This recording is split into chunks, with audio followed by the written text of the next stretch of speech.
నమస్తే. Successful businessman industry capitals అంతరంగాన్ని ఎప్పటికప్పుడు మీ ముందు ఆవిష్కరించే కెప్టెన్ తో కాసేపు కార్యక్రమానికి స్వాగతం. ప్రస్తుతం మనం ఆంధ్రప్రదేశ్ రాష్ట్ర రాజధాని విజయవాడ నగరంలో ఉన్నాం. కార్పొరేట్ వైద్యం లేదా నాణ్యమైన వైద్యం అనగానే ముందుగా అందరికీ తెలుగు రాష్ట్రాల్లో స్ఫురించేది హైదరాబాద్ పేరు. ఎందుకంటే దాదాపుగా అన్ని బ్రాండెడ్ హాస్పిటల్స్ రాష్ట్ర రాజధానిగా గతంలో ఉన్న హైదరాబాద్ లేదా జంట నగరాల్లోనే కేంద్రీకృతం అయ్యాయి. అయితే హైదరాబాద్ హాస్పిటల్స్ ను తలదన్నేలా అక్కడి సేవలకు ధీటుగా ఇంకా మరికొంత మెరుగైన సేవలు కూడా అందిస్తోంది విజయవాడ నగరంలో డాక్టర్ పోతినేని రమేష్ బాబు ప్రారంభించిన రమేష్ హాస్పిటల్స్. హైదరాబాద్ హాస్పిటల్స్ లో మనకు ప్రస్ఫుటంగా కొట్టొచ్చినట్లుగా కనపడేది పేషెంట్స్ తో పాటు వచ్చే అటెండెంట్స్ కు ఇన్ఫర్మేషన్ ఇవ్వడంలో కావచ్చు, ఇతరత్ర సేవలు అందించడంలో కావచ్చు కార్పొరేట్ హాస్పిటల్స్ కనపరిచే నిర్లక్ష్యం. ఇటువంటి నిర్లక్ష్యం రమేష్ హాస్పిటల్స్ లో మచ్చుకైనా కానరాదు. పేషెంట్స్ పట్ల అలాగే వారితో పాటు వచ్చే అటెండెంట్స్ పట్ల చాలా శ్రద్ధ కనపరుస్తారు రమేష్ హాస్పిటల్స్ లో పనిచేసే సిబ్బంది. సో అందుకనే ఈ వారం తన అమృత హస్తవాసితో పాటు లేటెస్ట్ టెక్నాలజీని వినియోగిస్తూ బెస్ట్ సిస్టమ్స్ డ్రివెన్ హాస్పిటల్ గా తీర్చిదిద్దేందుకు రమేష్ హాస్పిటల్స్ ను శ్రమిస్తున్న డాక్టర్ రమేష్ బాబు ఆంతరంగిక పరిచయాన్ని ఈ వారం కెప్టెన్ తో కాసేపు కార్యక్రమంలో చూద్దాం. ఆయన వ్యక్తిగత వివరాలతో పాటు కొన్ని కార్డియాలజీ టిప్స్ ను కూడా ఈ వారం కెప్టెన్ తో కాసేపు చూద్దాం. డాక్టర్ రమేష్ గారు, మనం ఇక్కడ ఐసీయూలో ఉన్నాం, మీ ఐసీయూలో. సో ఈ ఐసీయూలో ఉన్న పేషెంట్స్ లో కొంతమందికి యాంజియో ప్లాస్టీ లాంటివి చేసి ఉండొచ్చు, కొంతమంది యాంజియోగ్రామ్ పేషెంట్స్ ఉండొచ్చు, స్టెంట్స్ రకరకాలుగా ఉన్నారు. సో స్టెంట్స్ సంబంధించి చాలా వివాదం ఉంది. ఈ stent is a stunt, it is money making operatives modus operandi for the doctors అన్న అపోహ కావచ్చు, అపవాదం కావచ్చు, నిజం కూడా కావచ్చు ఉంది. సో స్టెంట్ కి వెళ్ళటానికే భయపడే పరిస్థితి కూడా తీసుకొచ్చారు. ఏంటి అసలు ఇందులో ఏంటి రహస్యం? ఈ స్టంట్ ప్రాస బాగానే ఉంది, కానీ యాక్చువల్ గా ఆల్ ఓవర్ ది వరల్డ్ అండి ఇప్పుడు stunt for life, that is the slogan. America కానీ ఐరోపా కానీ ఇలాంటి వాటిల్లో, ఎందుకంటే పేషెంట్స్ యొక్క అవగాహన లేని ఇగ్నరెన్స్ వల్ల కొన్ని వేల ప్రాణాలు పోతున్నాయని తెలిసి ఈ హార్ట్ అటాక్ ఈ రోజున మనకి ఇదివరలో హార్ట్ అటాక్ వస్తే 30 మంది చచ్చిపోయేవాడు 100లో. ఈ రోజున మేము దాన్ని 5% లోపు తీసుకొచ్చాం. ఇది కేవలం ఈ stents, emergency angioplasty. So stent అనేది స్టంట్ కాదు, stent is for life. That people have to realize very clearly. అంటే పేషెంట్స్ ఎలా అంటే వాళ్ళు మనం మోసపోయామన్న ఫీలింగ్ రాకుండా ఉండాలంటే ఎటువంటి జాగ్రత్తలు తీసుకోవాలి? Stent media and doctors and patients లో కాస్త ఇంటెలిజెన్షియా ఉండేవాళ్ళు, intellectuals, educated people who have experience with this, వాళ్ళందరూ కూర్చుని అసలు దీని గురించి ఒక గైడ్ లైన్స్ తయారు చేసుకుని, media plays very important role అండి. ఇంకొకటి అన్నిటికంటే ముఖ్యమైన కారణం ఏంటంటేనండి, యాంజియోగ్రామ్ చూసినప్పుడు ఇదివరలో మేము 70% అన్నాం అనుకోండి, ఇంకొకరు 90% అనో, ఇంకొకరు 50% అనో, విజువల్ ఐ బాలింగ్ వల్ల ఇంకో కార్డియాలజిస్ట్ దగ్గర వెళ్ళగానే ఏదో ఒకటి చెప్తా ఉండేవాళ్ళు. ఇప్పుడు వచ్చినటువంటి టెక్నాలజీని బట్టి ఫ్రాక్షనల్ ఫ్లో రిజర్వ్ అనేది ఒక డాప్లర్ వైర్ వచ్చింది. దీంట్లో ఏమైంది అర్థమైందంటే మనకి 40% నుంచి 80% వరకు మనం బ్లాక్ మనం గనక రిపోర్ట్ చేస్తే, ఈరోజు 40%కి వేసేవాళ్ళం కాదు స్టెంట్. ఈ రోజున వైర్ వేసి అది కనుక ప్రెషర్ గ్రేడియంట్ డిఫరెన్స్ ఉన్నది అని అంటే మనకి కనిపించే దానికంటే కూడా ఎక్కువ బ్లాక్ ఉందని అర్థం. కానీ 80% లో కూడా మనకి కనుక ప్రెషర్ డిఫరెన్స్ ఎక్కువ లేకపోతే దాన్ని మనం టచ్ చేయాల్సిన పని లేదు, ఇంకా కొన్నాళ్ళ పాటు మందులే సరిపోతాయి అనేది సమాచారం ఉంది. సో ఇది టెక్నాలజీ డెవలప్ అయ్యే కొద్దీ కూడా మనకి పేషెంట్ అండర్స్టాండింగ్. సో దీనిలో ఏమయ్యేది ఏంటంటే మనకి హార్ట్ డిసీజ్ అందరిలో రకరకాల ఫ్యాక్టర్, ఒక బ్లాక్స్ ని బట్టి మనం నిర్ణయం చేయలేం. మెంటల్ ఫ్యాక్టర్స్, వాళ్ళకి ఈవేళ ఉన్నది రేపు సడన్ గా ఫ్యామిలీలో ఏదైనా ప్రెషర్ వచ్చింది, ఆర్థికంగా ఇబ్బంది వచ్చింది, ఈ రోజు మనం 50% అనుకున్నది సడన్ గా క్లోజ్ అయిపోతుంది 100% అయిపోతుంది. సో ఏమవుతుంది, మీరు ఏమి లేదని చెప్పారు కదా, పర్వాలేదని చెప్పారు కదా, సడన్ గా ఎందుకు వచ్చిందని అడుగుతుంటారు కొంతమంది. అదే మనం 80% వచ్చింది దాన్ని ఇదివరలో ఈ పేషెంట్ కి 1 సంవత్సరంలో 2 ఏళ్లలో ప్రాబ్లం రావచ్చు, అందువల్ల స్టంట్ చేయాలి అని చెప్పేవాళ్ళం. కానీ ఈ రోజున మేము ప్రెషర్ ఏం చేస్తే చేయక్కర్లేదని చెప్తాం, ఎందుకంటే ఈ డాప్లర్ వైర్స్ ఈ మధ్యనే వచ్చాయి. సో ఎప్పటికప్పుడు మనం టెక్నాలజీని వినియోగించుకుని శాస్త్ర సమాచారం ప్రకారం అమెరికన్ హార్ట్ అసోసియేషన్ కానీ, ఇండియాలో కానీ, సిఎస్ఐ కానీ వారు ఇచ్చేటటువంటి గైడ్ లైన్స్, సూచనల మేరకు కనుక అందరూ ప్రాక్టీస్ చేస్తే కార్డియాలజిస్టులు అసలు ఈ అభిప్రాయ భేదాలలో. రెండవది ఖచ్చితంగా నేను అనుకునేది, అంతమంది కొంతమంది సోమరాజు గారు వీటితో డిస్కస్ చేశాను నేను, వీ షుడ్ హ్యావ్ ఆల్ యాంజియోప్లాస్టీస్ చేస్తున్నారు, రాష్ట్రం అంతా చేస్తున్నాం. ఆ సీడీఎల్ని చేసే ముందు చేసిన తర్వాత let it go to a big medical council, 3-4 experts ఉండి how it is done, whether is it fitting in with the accepted norms. ప్రతి కేసుని సీడీఎల్ పంపిస్తాం. And there should be a committee. So medical standards ఇంకొంచెం improve అయితే సోమరాజు గారిది మరొక వివాదం కూడా అప్పట్లో కొన్నేళ్ల క్రితం వచ్చింది. అంటే ఆయన ఈ యాంజియోగ్రామ్ చేయడానికి ఈ విధానం కరెక్ట్, ఈ విధానం కాదు అంటూ ఒక చేతిలో చేయాలా కాళ్ళలో చేయాలా అనేది కాంట్రవర్సీ గురించి ఆ రోజున ఎప్పటికైనా దాని గురించి ఒక అంటే క్లారిటీ వచ్చిందా, స్పష్టత వచ్చింది. ఫారిన్ లో యుఎస్ లో బాడీ వెయిట్ ఎక్కువ ఉండడం వల్ల ఇక్కడ కాల్లో చేసినప్పుడు వాళ్ళకి కాంప్లికేషన్స్ వస్తాయి, ఎక్కువ బ్లీడింగ్ అవటం అలాంటివి. ఇది ఈ రోజు మన ఇండియన్ పేషెంట్స్ లో సన్నగా ఉండేవాళ్ళు ఉండదు. అందువల్ల ఖచ్చితంగా ఇదని కాదు, మనం ఒక 10-20% లో స్టిల్ కాల్లో చేస్తాం, 60-70% వాళ్ళు రేడియల్ ఆర్టరీ, కొంచెం పేషెంట్ కంఫర్ట్ ఉంటుంది. సో వివాదం అంటూ ఇప్పుడు ఏమీ లేదు. అండ్ ఇప్పుడు అన్నిటికంటే కూడా ఇంకా సింపులెస్ట్ ఇది ఇన్వేజివ్ మెథడ్, కాల్లోనికి చేసినా చేతిలో చేసినా యాంజియోగ్రామ్ అనేది ఆర్టరీని పంచర్ చేస్తున్నాం. ఆర్టరీని ఎప్పుడు కూడా ప్రెజర్ చేసుకోవాలి, ఊరిని ప్రతిసారి దాన్ని పొడవకూడదు, ఊరిని చాలా సింపుల్ కదా అని. ప్రతి పేషెంట్ కూడా డాక్టర్ రమేష్ గారు చూడాలన్న ఆతృతతో వస్తారు ఇక్కడికి. సో వాళ్ళని ఎలా మేనేజ్ చేస్తారు? నేను యాక్చువల్గా మాకు 10 మంది కార్డియాలజిస్టులు ఉన్నారండి. మొట్టమొదటి నేను స్టార్ట్ చేసినప్పుడు ఒక్కడినే స్టార్ట్ చేసిన 96 నుంచి నెంబర్ని పెంచుకుంటూ వెళ్ళాం అనమాట. పెంచుకుంటూ వెళ్ళి నేను నాకంటే వాళ్ళే బాగా చూస్తానని చెప్తా ఉంటాను పేషెంట్స్తో, నాకంటే మంచి డాక్టర్లు పెట్టారని చెప్తా ఉంటాను. నెంబర్ అనేది అలవాటు పడ్డారు పేషెంట్స్ కూడా. ఎందుకంటే రౌండ్ ది క్లాక్ ఒక కార్డియాలజిస్టు పేషెంట్ కేర్ ఇవ్వడం అనేది ఇదివరకు పాత పద్ధతుల్లో జరిగేది. కానీ ఇప్పుడు 24 గంటలు మనం చేయాలి అంటే ఎక్స్పర్టైజ్ ఉండాలి. మెయిన్ గా అమెరికా వంటి దేశాలు ఏంటంటే నైట్ టైమ్స్ డెత్స్ ఎక్కువ జరుగుతాయి. ఈవెన్ అమెరికాలో కూడా weekends, Saturdays, Sundays compare to other times night times medical errors ఎక్కువ జరుగుతాయి. అది ప్రివెంట్ చేయడం కోసం మేము దాదాపు ఇప్పుడు 100 డాక్టర్స్ కానీ వీళ్ళందరికీ కూడా ఎమర్జెన్సీ ట్రైనింగ్, ఇంటెన్సివ్ ట్రైనింగ్ ఉంటుంది. So they are all capable. Night time ఉండేటటువంటి డాక్టర్స్ మాకు ఈ కోడ్ బ్లూ అంటే విదిన్ ఏ హాస్పిటల్లో ఏ మూల ఏ ప్రాబ్లం పేషెంట్ కంప్లైంట్ చేసి సిక్ అని వస్తే వెంటనే ఒక 6 కోడ్ బ్లూ టీం పరిగెడతారు. సో రిససిటేషన్ కి ఎమర్జెన్సీ టీమ్ ఎప్పుడు కూడా within 2 minutes day or night through the 365 days 24/7 ఉండాలి. ఆ విధమైనటువంటి నెంబర్కి మేము ఎక్కువ పెంచాము. ఇప్పుడు ఏంటంటే ఒకటే గోల్ ఏంటంటే గుంటూరులో కూడా ఇప్పుడు ఇంకొక 350 bedded హాస్పిటల్ కన్స్ట్రక్ట్ చేస్తున్నాం. So total 600 beds. ఇక్కడ విజయవాడ, గుంటూరు ఈ 2 ప్లేసులు కూడా ఎక్స్పర్టైజ్ రెండు కలిపి ఒకటే ప్లేస్. రెండు ఇప్పుడు రాష్ట్ర రాజధానిగా అవతరించబోతున్నాయి కాబట్టి ఒక పెద్ద సిటీ అవుతుంది. అండ్ మీరు కూడా చాలా ఎక్కువ మందికి సేవ చేయాల్సిన అవసరం ఉంది.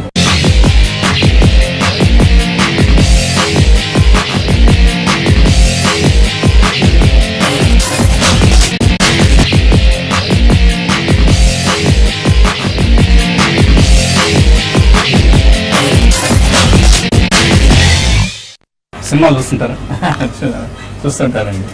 మీ ఫ్యామిలీలోనూ సినిమా వాళ్ళు ఉన్నారు.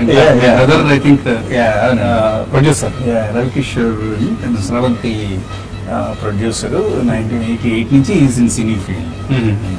అండ్ ఇంకో హీరో కూడా ఉన్నట్లు. హీరో మా తమ్ముడి సన్ అండి, రామ్ అన్నాడు యంగ్ హీరో. తర్వాత శర్వానంద్ కూడా మా ఫ్యామిలీ మెంబరే. గమ్యము ఇట్లా చేశాను.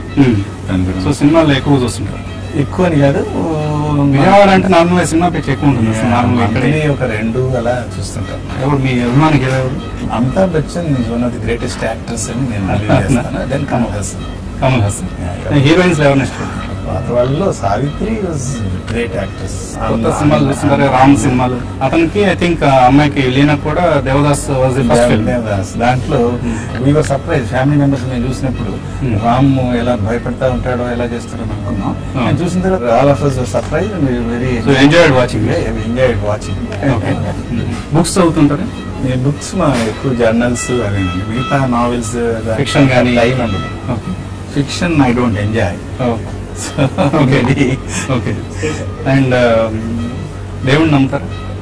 దేవుడిని నమ్మటం అంటే దాని మీద ఎక్కువ నేను అసలు ఆర్గ్యూ చేయను. అట్ ది ఏజ్ ఆఫ్ 15-16 ఇంటర్మీడియట్లో ఉన్నప్పుడు we use to argue very vigorously, intensively.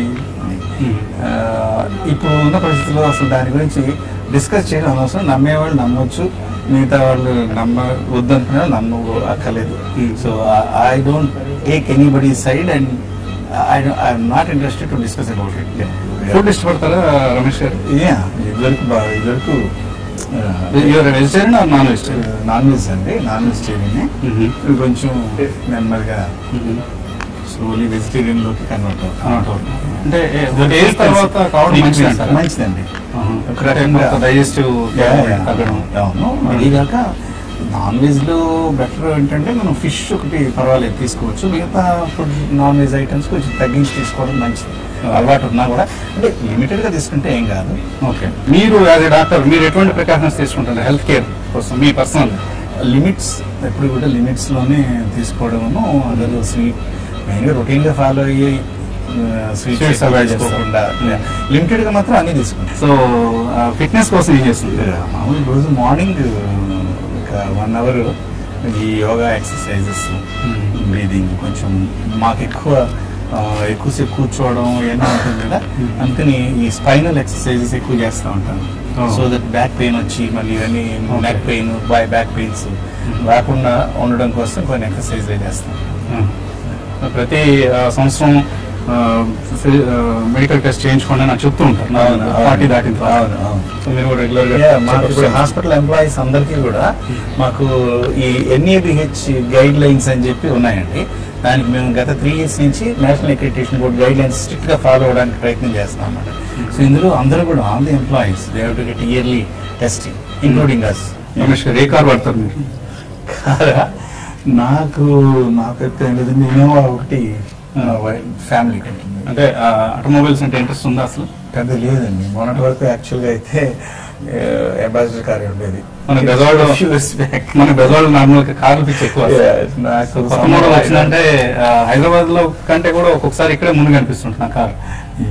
అంటే మేము ఫస్ట్ కార్ తీసుకొచ్చే కంటే కూడా first cath lab, digital cath lab, మీ ప్యాషన్ అంతా కూడా ఎక్విప్మెంట్ అండ్ టెక్నాలజీ. అందుకని హైదరాబాద్ లో కూడా లేదు అని మేము అడ్వర్టైజ్మెంట్ బోర్డు పెట్టాం. 256 లైస్ అనేది హైదరాబాద్ లో లేదు అని చెప్పి బోర్డు పెట్టాం. You can see in 2-3 places. Normal గా హైదరాబాద్ కాంపిటీషన్ ఫీల్ అవుతుండేవాళ్ళు. Complete with Hyderabad, that is our target. గుంటూరులో వచ్చే 350 bedded హాస్పిటల్లో you have everything, escalators, pneumatic systems, 3 Tesla MRI, 128 slice CT. There is no hospital in Hyderabad which has got all this. At this point of time, no hospital in Hyderabad, that it be any newest hospital in Hyderabad, doesn't have this technology and this advanced machinery which we are going to inaugurate in the next 2 to 3 months. పోటీ ఉంటేనే పౌరులకు కూడా better services ఉంటాయి. 2 states 2 Capitals మధ్య ఈ పోటీ ఉండాలి. Wife ఏం చేస్తుంటారండి మీ వైఫ్? అంతకుముందు హాస్పిటల్ అంతా nursing, administration, she was very active for almost 15 years. So ఈ మధ్యన కొంచెం మిగతా వాళ్ళంతా ఒక సిస్టమ్స్ వచ్చేసినాయి కాబట్టి సో పార్షియల్ గా షీ స్పెండ్స్ ఇన్ HR గానీ నర్సింగ్ ప్రాబ్లమ్స్ ఇలాంటి వాటిలో తను ఉంటారు. ఇద్దరు పిల్లలండి. ఒక పాప హైదరాబాద్ లో ఉంది. సో MBA చేసి ఇప్పుడు housewife. She's married. I have grandson. అబ్బాయి ఏం చేస్తున్నాడు? ఆ అబ్బాయి తను ఆస్ట్రేలియాలో బ్యాచులర్ ఆఫ్ క్రియేటివ్ ఆర్ట్స్ అని సినిమాటోగ్రఫీ, ఎడిటింగ్, మ్యూజిక్ దాని మీద బాగా interest. So he completed, he passed in distinction from Melbourne అన్నమాట. అక్కడ చేసి ఇప్పుడు సినిమా ఫీల్డ్ పంపించేస్తున్నారు. He is going to US now to do MS, master of creative arts కోసం వెళ్తాడు. ఆయన ఎందువల్ల మెడిసిన్ పట్ల ఇంట్రెస్ట్ చూపించలేదు? మెడిసిన్ పట్ల చిన్నప్పుడు ఉండేది. నేను డెంటల్ కూలీ కంటే పెద్ద సర్జన్ అవుతాననేవాడు. So slowly over period of time ఏమవుతుందంటే నేను కూడా మరీ స్ట్రాంగ్ గా ఎంకరేజ్ చేయలేదు. ఆంధ్రప్రదేశ్ లోనే you are number 1 cardiologist in the state, or maybe one of the few in the country కూడా అనుకోవచ్చు. సో ఎప్పుడైనా అనిపిస్తుంటుందా పిల్లలు ఒక వారసుడు ఇందులోకి వస్తే బాగుండేది? అదేం లేదండి. ఇప్పుడు ఏంటంటే సిస్టమ్స్ ఇవన్నీ ఎస్టాబ్లిష్ అయిన తర్వాత it is more of professionalism. So we bring in people. For example chief financial officer నా బ్రదర్ సన్ ఉన్నాడు అమెరికాలో. He was working for Deloitte, KPMG అన్ని 7 years అక్కడ ఉండి, so he came back 2 years back. వచ్చి he has taken up as director and he is working as CFO. Nice. So most of my financial headaches are taken over by him. Okay. So అట్లానే people are there, employees ఉన్నారు, లేకపోతే other doctors ఉన్నారు, వాళ్ళ children ఉన్నారు, so many people are there. మీకేంటి retirement plans లాగా ఏమైనా ఉన్నాయి? ఏం లేదండి, as long as I'm active, I'm accepted by my patients, Okay. I keep working maybe for another 20 years. And what after Guntur and Guntur other expansion plans? Yeah, medical college మీద I have strong desire and to be part of medical college. It is very expensive proposal to start a medical college, but we can come as a group. People like-minded can come as a group and take part in running a medical college where it is an institution where you can train a lot of people. Cardiologist గా, ఒక expert గా గుండె జబ్బుల నివారణకి ఎటువంటి జాగ్రత్తలు మీరు suggest చేస్తారు మా ప్రేక్షకులు? ఒకటి ఏంటంటే ప్రజల్లో ఉండేటటువంటి అపోహలు పోవాలి. ఫస్ట్ ఏంటంటే మనం ఉదాహరణకి బీపీ లేదు, షుగర్ లేదు, కొలెస్ట్రాల్ లేదు, సో నాకు గుండె జబ్బు రాదు అనేటటువంటిది చాలా అపోహ, అవగాహన లేని. చాలా మందికి మనం మన ఐసీయూలో అడ్మిట్ అయినటువంటి పేషెంట్స్ చూస్తే దాదాపు 100కి 70 మందికి ఈ రిస్క్ ఫ్యాక్టర్స్ ఏమీ లేకుండానే వస్తున్నాయి తెలుస్తా ఉంది. అంటే బీపీ, షుగరు, ధూమపానం, ఫ్యామిలీ హిస్టరీ ఏమీ లేకుండానే వస్తున్నాయి. అంటే ఏంటంటే there is some other genetic factor, some other factors which we do not understand. అందువల్ల నాకు కొలెస్ట్రాల్ 120 ఉంది, నాకు ఎట్టి పరిస్థితుల్లో గుండె జబ్బు రాదు అనుకోవడానికి లేదు. 25 నుంచి 30% మందికి మాత్రమే ఈ హార్ట్ అటాక్ వచ్చిన వాళ్ళలో ఈ కొలెస్ట్రాల్ హైగా ఉంటుంది, మిగతా 70% మందిలో నార్మల్ ఉంటుంది. అలాగే అదొకటి. రెండవది సైలెంట్ హార్ట్ అటాక్స్ చాలా ఎక్కువగా ఉంటున్నాయి. ఈ రోజున మనకి నెక్స్ట్ 7 years లో, అంటే 7-year వారంటీ టెస్ట్ అనేటటువంటిది సిటీ అందుబాటులో వచ్చింది. కాబట్టి ఈ 40 సంవత్సరాలు దాటిన వాళ్ళు రిస్క్ ఏమాత్రం మైనర్ రిస్క్ ఫ్యాక్టర్స్ ఉన్నా కూడా ఇది చేయించుకుంటే ఒక 7 years మనకి ఇబ్బంది లేదు హార్ట్ గురించి అనేటటువంటి దాంట్లో ఉండొచ్చు. అందులో అసలు మనం నార్మల్గా ఉండే వాళ్ళలో కూడా 50%, 60% బ్లాక్స్ చూస్తున్నాం. వాళ్ళకి సింటమ్స్ ఏమి ఉండవు. అలాంటి వాళ్ళకి మందులు మొదలుపెట్టి అది పెరగకుండా ఉండేందుకు మనం చేయొచ్చు అనేది ఈ రోజు మన కొలెస్ట్రాల్ లోయరింగ్ డ్రగ్స్ కానీ, బ్లడ్ థిన్నర్స్ కానీ ముందే స్టార్ట్ చేస్తాం. సో రెండవది, ఒకసారి చెస్ట్ పెయిన్ మొదలైన తర్వాత హార్ట్ పెయిన్ కానీ, బ్రెయిన్ స్ట్రోక్ కానీ ఏదైనా కూడా ఈ రోజున ప్రతి వాళ్ళు కూడా గోల్డెన్ అవర్ కాన్సెప్ట్ అనేది, అంటే మొట్టమొదటి గంటలో వైద్యం చేస్తేనే దాని ఫలితం 98% ఉంటుంది. అంటే హార్ట్ అటాక్ వచ్చిన వాళ్ళు కనుక మొట్టమొదటి గంటలో మన హాస్పిటల్కి వస్తే 98% మనం ప్రాణాలతో బయటకు పంపించవచ్చు. ప్రతి నిమిషం కూడా కొన్ని వేల కణాలు, గుండె కణాలు దెబ్బతింటాయి. అందువల్ల ఇవాళ నొప్పి వస్తే రేపు చూపించుకుందాం, లేదా రాత్రి నొప్పి వచ్చింది కదా ఇప్పుడు ఎందుకు అందరిని ఇబ్బంది పెట్టడం, ఇంట్లో వాళ్ళని నిద్ర ఎందుకు లేపడం, హస్బెండ్ నిద్ర లేపడం ఎందుకు, వైఫ్ నిద్ర లేపడం ఎందుకు, రేపు పొద్దున రావడం, లేకపోతే మాకు ప్రయాణానికి వెహికల్స్ లేవు, విలేజ్ నుంచి రావాలి కదా అనుకోవడం, ఇవన్నీ కూడా పనికిరావు. నాకు హోమియోపతి డాక్టర్ ఇచ్చారు, మిడ్-నైట్ 1:30కి వచ్చారు. హార్ట్ అటాక్ అంటే లేదు నాకు గ్యాస్ ట్రబుల్ అంటారు. ఎంతసేపు చెప్పినా ఆ టైం అంతా పోతా ఉంటే మాకు ఆందోళనగా ఉంటుంది. అరే నిమిషం అయిపోతుంది, వీళ్ళు అర్థం చేసుకోలేకపోతున్నారు హోమియో డాక్టర్ అండి. మాకు ఆ టైంలో నిజంగా మీరు అన్నట్టు కొంచెం ప్రెషర్, టెన్షన్ వస్తుంది. అంటే మనం చెప్పింది సరిగ్గా అర్థం చేసుకోలేక పేషెంట్కి కనుక మన కళ్ళు ఎదురుగానే డ్యామేజ్ జరుగుతూ ఉంటే మాత్రం really we feel bad. That is the only situation. మిగతా టైంలో మాక్సిమం మనం చేసిన తర్వాత కూడా పేషెంట్కి ఏదైనా మనం రికవర్ చేయలేకపోయినా okay we did our best అని ఉంటుంది. అట్లాగే we don't take undue credit also. ఏది వచ్చినా కూడా it is a team effort and everybody is part and parcel of the success అని. తర్వాత పేషెంట్స్కి వచ్చేసరికి ఈ రెండు గోల్డెన్ అవర్ కాన్సెప్ట్ ఒకటి, రెండవది 7 సంవత్సరాల వారంటీ ఉండేటటువంటి టెస్టులు ముందే జబ్బు గురించి కనుక్కోండి. దానివల్ల ప్రమాదానికి లోనయ్యే దాన్ని ప్రివెంట్ చేసి పోస్ట్ పోన్ చేయొచ్చు. 5 ఏళ్లలో వచ్చే గుండెపోటుని 15 ఏళ్ళు, 20 ఏళ్ళు పోస్ట్ పోన్ చేయడానికి ఈ రోజు మన దగ్గర మందులు కానీ, పరికరాలు కానీ అన్నీ ఉన్నాయి. కానీ వినియోగించుకోవడంలో చాలా లోపం. దీనికి ఏంటంటే అపోహలు. స్టెంట్ అంటే స్టంట్ అని ఇందాక అన్నట్టు మీరు స్టెంట్ అంటే స్టంట్ అని, లేకపోతే ఆపరేషన్ అనవసరంగా చేసేస్తారని, ఈ విధంగా ఈ రోజున టెక్నాలజీ లేకపోతే సైన్స్ చాలా మటుకు అభివృద్ధి చెందింది. ఫిక్స్డ్ గైడ్ లైన్స్ ఉన్నాయి. ఈ పేషెంట్కి బైపాస్ ఆపరేషన్ అవసరం, ఈ పేషెంట్కి అవసరం లేదు, ఈ పేషెంట్కి స్టెంట్ అవసరం, ఈ పేషెంట్కి లేదు, లేకపోతే ఈ పేషెంట్కి ఇంకో 2-3 నెలలు మందులు వాడి అప్పుడు డిసైడ్ చేయాలి. అట్లా ఒక పద్ధతి ఉంది. దాని ప్రకారం వెళ్ళి ఇంకోటి మా తరఫు నుంచి మెడికల్ సైడ్ ఏంటంటే ట్రాన్స్పరెన్సీ.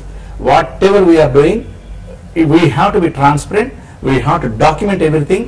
ఈ NABH గైడ్ లైన్స్ ఫాలో అవ్వడం మొదలుపెట్టిన తర్వాత డాక్యుమెంటేషన్ మీరు రికార్డ్స్ పేషెంట్స్ కి ఎలక్ట్రానిక్ మెడికల్ రికార్డ్స్ అండి మనకి అన్ని కంప్లీట్ గా వాటిని పేషెంట్స్ తో షేర్ చేసుకుంటారు. yes everything is given to them in black and white. discharge summary is a detailed discharge summary and ఇంకా ఇంప్రూవ్ చేసి ఇంకా బట్ ఇన్ పేషెంట్ ఫైల్ లో it is extensively mention what all we have done minute to minute అన్ని కూడా అన్ని అందులో ఉంటాయి records లో. థ్యాంక్ యూ రమేష్ గారు, విష్ ఆల్ ది బెస్ట్. మీరు నమ్మినా నమ్మకపోయినా బెజవాడ కనకదుర్గమ్మ మీకు మరింత ఆయుష్ ఇవ్వాలి అండ్ కనీసం కొన్ని దశాబ్దాల పాటు పేషెంట్స్ మీ సేవలు అందించాలి. వైద్య వృత్తిని ప్రాంప్రదంగా ప్రేమిస్తూ వైద్య సేవల్లో సరికొత్త బెంచ్ మార్క్ సృష్టించిన డాక్టర్ రమేష్ బాబు ఇప్పుడు తమ సేవలను ఆంధ్ర రాష్ట్రం అంతటా విస్తరించినారు. ఆయన ప్రయత్నం ఫలించాలని, లక్షల ప్రాణాలకు రక్షణ కలగాలని కోరుకున్నాం. ఇది ఈ వారం కెప్టెన్ తో కాసేపు. మరో కెప్టెన్ తో మరొక ఎపిసోడ్ లో మళ్ళీ కలుద్దాం.